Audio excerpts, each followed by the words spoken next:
Morning students. Hindi class में आप सबका स्वागत है।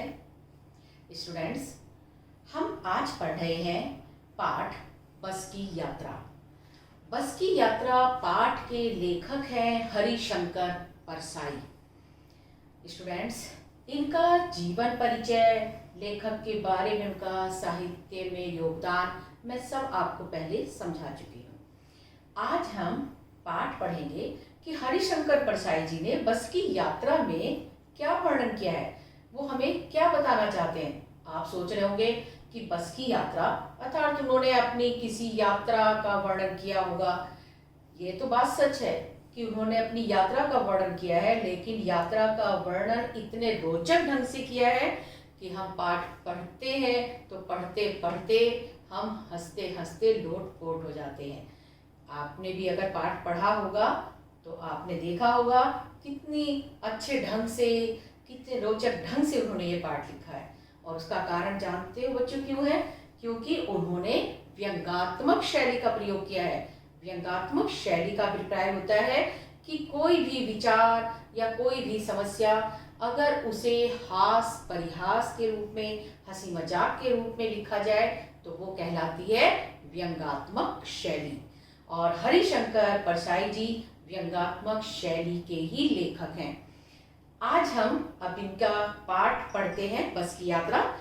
पाठ प्रारंभ करने से पहले स्टूडेंट्स, हम पहले शब्दार्थ जान लेते हैं। जितना पाठ, हम आधा पाठ आज पढ़ेंगे तो आधे पाठ के शब्दार्थ मैंने लिखे हैं, तो उनको ध्यान से समझिए। श्रद्धा, आदर की भावना। वयोवृद्ध, बहुत बूढ़ी। नवेली, बिल्कुल नई। रंग, भिखारी। निमित्त, कारण। बॉडी, शरीर। साविनय, विनय पूर्वक। अवज्ञा, आज्ञा न मानना। इत्फाक, संयोग। क्षीण, कमजोर। आज जो हम पाठ पढ़ेंगे उसके मुख्य बिंदु सामने लिखे हैं, इन्हीं को आज हम सम्मिलित करेंगे। सबसे पहले लेखक ने पाठ की जो तैयारी की यात्रा में, कि हाँ हमें यात्रा करनी है तो उसकी क्या तैयारी की, कौन कौन उनके साथ थे, कहाँ से कहाँ जाना था, इसका वर्णन हम पढ़ेंगे। फिर कुछ का कहना था कि ये बस डाकिन है, डाकिन का रूप है, तो क्या लेखक का क्या मानना है, वो डाकिन का रूप किस तरह थी। बस का वयोवृद्ध होना, उसका वर्णन हम पढ़ेंगे। बस कंपनी के हिस्सेदार का वर्णन, इसमें क्यों उन्होंने दिया है कि बस कंपनी का हिस्सेदार कौन था और उसका वर्णन यहाँ क्यों आया है, वो भी पढ़ेंगे। और उन्होंने कहा है कि जो नई नवेली बस है उसका भी उदाहरण दिया है। नई नवेली अर्थात जो न्यू बस होती है, और ये बस थी बहुत ओल्ड, उसका भी हम वर्णन पढ़ेंगे। फिर इंजन का स्टार्ट होना, कि बस जो है वो स्टार्ट हुई तो क्या हुआ फिर जब इंजन स्टार्ट हुआ। फिर उन्होंने इसमें गांधी जी के असहयोग और साविनय अवज्ञा आंदोलन का भी वर्णन किया है, तो हम वो भी पढ़ेंगे। तो बच्चों, अब हम प्रारंभ करते हैं पाठ बस की यात्रा। बस की यात्रा में लेखक का मानना है कि लेखक को सतना से पन्ना जाना था, और वहां से फिर उनका कहना है कि वो 5 मित्र थे। 5 मित्रों ने सोचा कि क्योंकि शाम के 4 बजे हैं, और इसलिए अगर हम इस बस को, जो बस सामने खड़ी हुई थी, उन्होंने कहा अगर हम इस बस से चलते हैं तो हम फिर जबलपुर वाली ट्रेन हमें मिल जाएगी और हम फिर जबलपुर से ट्रेन पकड़ सकते हैं और फिर उससे सुबह अपने घर पहुंच जाएंगे। लेखक का मानना है कि हमने उस बस को इसलिए पकड़ा क्योंकि हम में से 2 मित्र हमारे ऐसे भी थे जिन्हें सुबह अपनी ड्यूटी पर जाना था, काम पर जाना था, तो इसलिए हमें उस बस में बैठना पड़ा। उन्होंने कहा लेकिन ये तो सामने दिख ही रहा था कि बस की हालत बहुत खस्ता थी। इस पाठ के माध्यम से लेखक ने जो प्राइवेट कंपनियों की बस जो चलाते हैं उन मालिकों के ऊपर व्यंग किया है, उन पर व्यंग्यात्मक कटाक्ष किया है कि वो ये नहीं सोचते कि ऐसी बस हम चला रहे हैं जिसके कारण यात्रियों को कितनी असुविधा का सामना करना पड़ता है, उनकी जान को खतरा रहता है, लेकिन वो सिर्फ अपनी जेब भरने के लिए, सिर्फ अपने फायदे के लिए इतने लोगों की जान जो है वो जोखिम में डालते हैं। यही है इस पाठ में। तो लेखक का मानना है कि हम 5 मित्र थे, शाम के 4 बजे थे और हमने सोचा कि पन्ना से ये जो है सतना के लिए घंटे बाद हमें बस मिल जाएगी और फिर उन्होंने कहा वहाँ से जबलपुर की ट्रेन जो है ये बस हमें मिला देगी, तो हम इसी से चलते हैं। और उन्होंने कहा उन्होंने कहा कि जो हम में से थे कि सुबह पहुंच जाएंगे और हम में से 2 जो हमारे साथी हैं ये आराम से जाकर अपनी जो भी है जहाँ भी ड्यूटी पे जाना है उसे कर सकते हैं। लेकिन उन्होंने कहा कि जब हम उस बस में बैठ रहे थे तो हमसे कुछ लोगों ने कहा, अरे ये मेरी बात मानो कि जो समझदार आदमी है वो इस शाम वाली बस में नहीं बैठता। उन्होंने कहा अरे ऐसा भी क्यों है? उन्होंने कहा अरे तुम्हें पता नहीं है ये बस डाकिन है। लेखक का कहना है कि मैंने सोचा कि हो सकता है कि लोग रात का सफ़र करना अच्छा नहीं मानते क्योंकि रात में कुछ भी परेशानी हो सकती है और वो कह रहे हैं कि ये बस तो डाकिन है, अर्थात उन्होंने कहा हो सकता है रास्ते में बस को डाकू लूट लेते हो और ये बस रुक जाती हो, डाकू आएंगे और हमें लूट लेंगे, इसलिए इस बस को डाकिन कहा है कि तुम इससे बैठोगे तो रास्ते में तुम्हें डाकू मिल जाएंगे और फिर वो तुम्हें लूट लेंगे, मार डालेंगे, कि इसलिए इस बस में मत बैठो। तो फिर उन्होंने कहा अरे हमारा मतलब वो नहीं है कि रास्ते में डाकू मिलेंगे, ये बस ही डाकिन है, ये खुद ही रास्ते में पता नहीं तुम्हें कहाँ खा जाए, इसका कोई भरोसा नहीं है।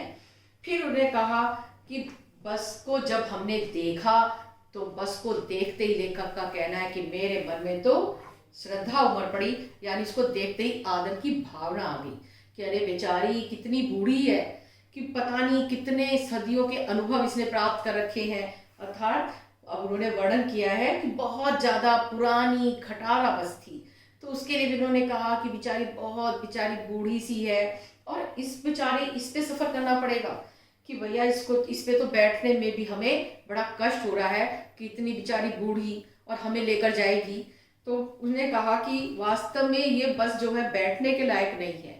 लेखक का कहना है कि मुझे तो ऐसा लग रहा था कि ये बस जो है वो पूजा के योग्य है, इतनी वयोवृद्ध है, इतनी बूढ़ी है कि ऐसी बूढ़ी बस का तो आदर सत्कार करना चाहिए, इस बेचारी को कहाँ कष्ट दे रहे हैं रास्ते में चलाकर।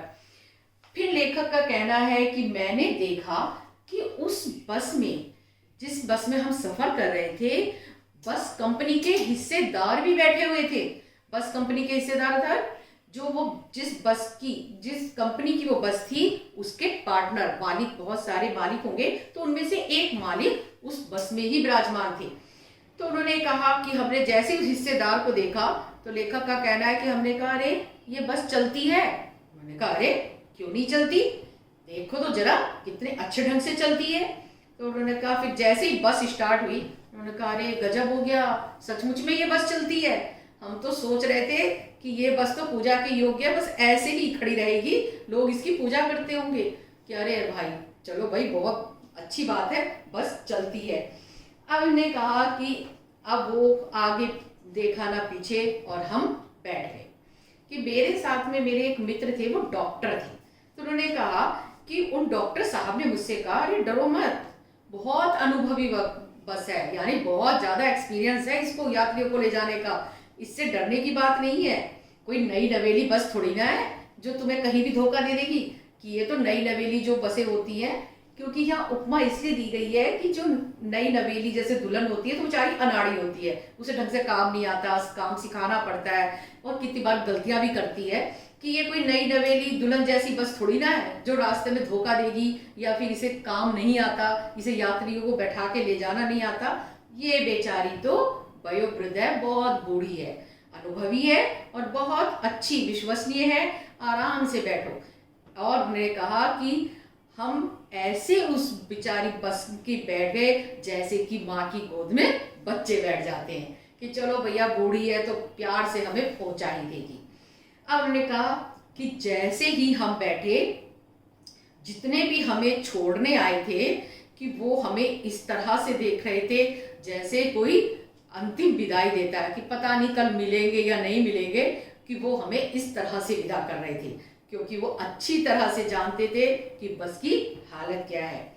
और उन्होंने कहा कि भाई ये तो भाई आना जाना तो, कि वो हमें इस तरह देख रहे थे, आना जाना तो लगा ही रहता है भैया, जो इस दुनिया में आया है वो जाएगा भी, तुम पता नहीं कल मिलते हो नहीं मिलते हो। और यहाँ तो भैया ये हालत है कि चाहे कोई राजा हो या भिखारी, एक ना एक दिन तो उसे इस दुनिया से जाना ही पड़ता है। तो तुम इस बस में आराम से बैठो, जीवन होगा तो दोबारा मिल जाएंगे, अगर तुम्हारा जीवन नहीं हुआ तो भैया ऊपर ही जाकर मिलेंगे।